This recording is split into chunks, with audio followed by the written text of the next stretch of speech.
Good morning, class 12th.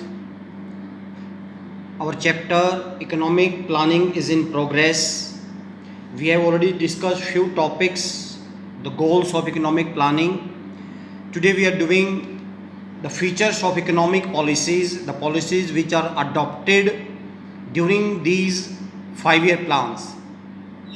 Approx 12 plans have already prepared, and today now we are going to discuss the features of the policies, features of the economic planning which were prepared between the period of 1951 to 1991. Here features of these economic policies means on what main sectors the focus was given by Indian government. So the first point is here that heavy reliance on public sector. As I told earlier also, before our independence, most of the sectors were in hand of private sector. But after independence, government thought to give more focus on socialistic pattern. That's why main sectors were kept by government for the growth of the country. If you see in industry policy resolution 1956 में industrial policy resolution pass हुआ था, जिसमें लगभग 17 जो main sector हैं वो किसने रखे थे? पब्लिक सेक्टर, यानी गवर्नमेंट हैज़ केप्ट दो sector in their hand, and only 12 sectors were handed over to private sector. It was realized that the objective of socialistic pattern of society could be achieved only through a comprehensive development of public sector enterprise. ऐसा क्यों किया गया कि government की thinking थी कि अगर हमें सोशलिस्टिक पैटर्न डेवलप करना है, सोशलिस्टिक पैटर्न मीन्स जहाँ हर आदमी की ग्रोथ इक्वल हो, तो उसके लिए ये इट वाज असेंशियल दैट कि most of the sector must be kept by government. Number 2, regulated development of private sector.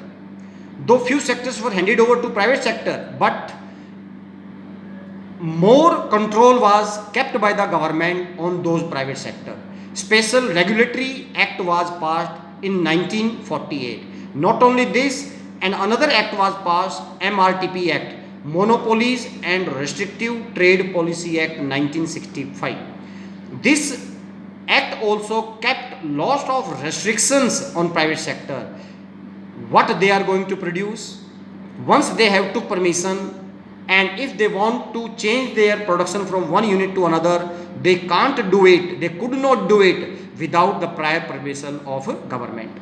What is this? According to the Industrial Development and Regulation Act 1948, new industry in the private sector could not be established without a license and registration.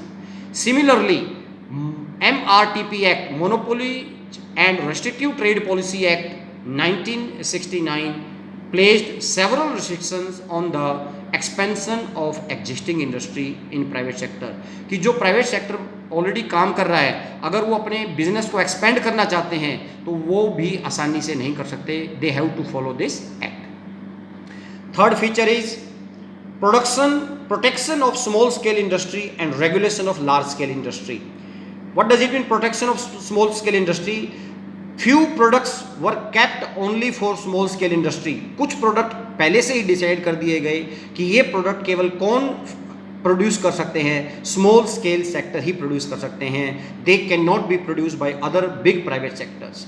Large scale industry was regulated under the MRTP act. जितनी भी बड़ी industry थी वो सारी MRTP act में आ गई. Small scale industry on other hand was offered protection from competition.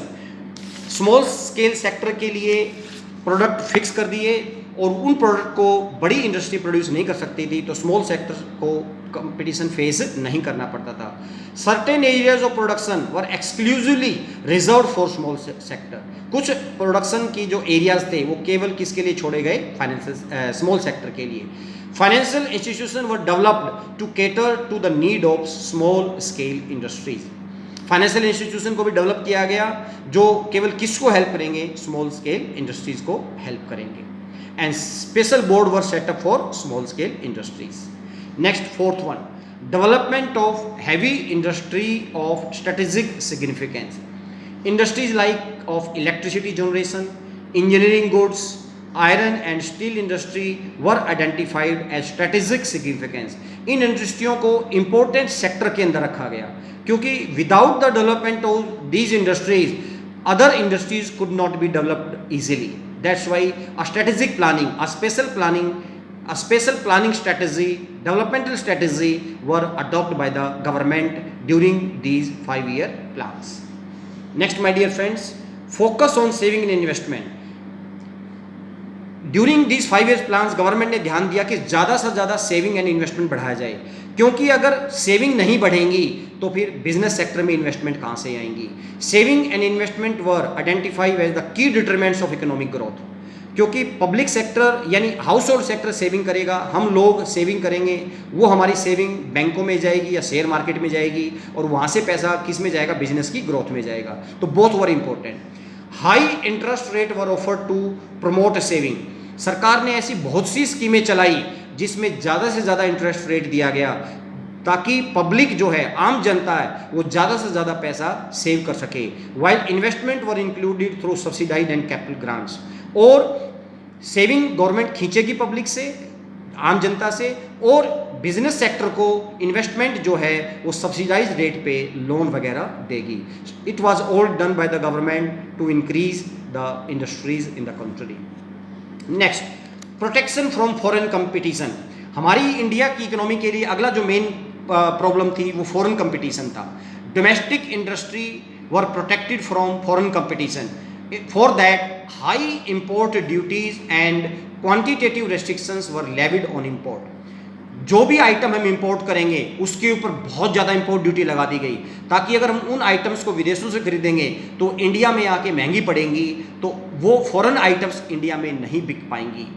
And quantitative restrictions were levied on import. एक quantitative restrictions लगा दिए गए कि कौन बिजनेसमैन विदेशों से कितनी ज़्यादा क्वांटिटी में माल खरीद सकता है, वो प्रायर गवर्नमेंट की परमिशन के बगैर नहीं हो सकता था। और आज के दिन इसका उल्टा हो रखा है डियर, इंपोर्ट ड्यूटी बहुत कम है। आज चाइना का माल इंडिया में सस्ता क्यों पड़ता है?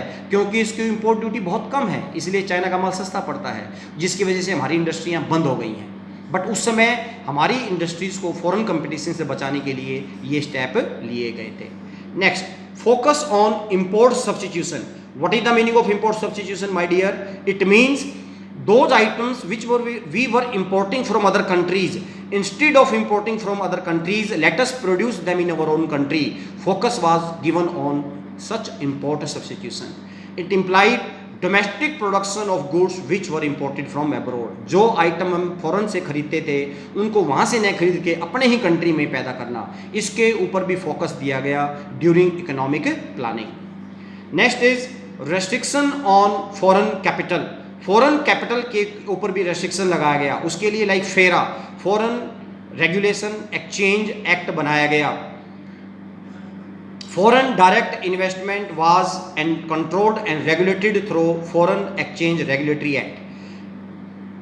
अगर कोई भी विदेशी कंपनी इंडिया में पैसा इन्वेस्ट करना चाहती थी तो उसको ये फॉरेन एक्सचेंज रेगुलेशन एक्ट फेरा के नियम्स को पालन करना पड़ता था।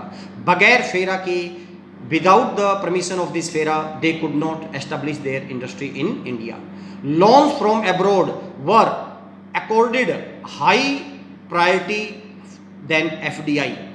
फॉरेन डायरेक्ट इन्वेस्टमेंट यानी विदेशों से पैसा यहाँ के इन्वेस्ट हो उसके बजाय लोन लेना ज़्यादा बेहतर समझा गया।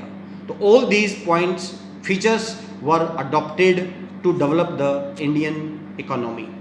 Centralise planning, programs of growth and development at the state level were align to centralize planning. कि स्टेट लेवल पे जितनी भी ग्रोथ और प्लानिंग की एक्टिविटी होंगी वो सारी की सारी प्लानिंग कहाँ से होंगी? सेंट्रल अथॉरिटी से होंगी।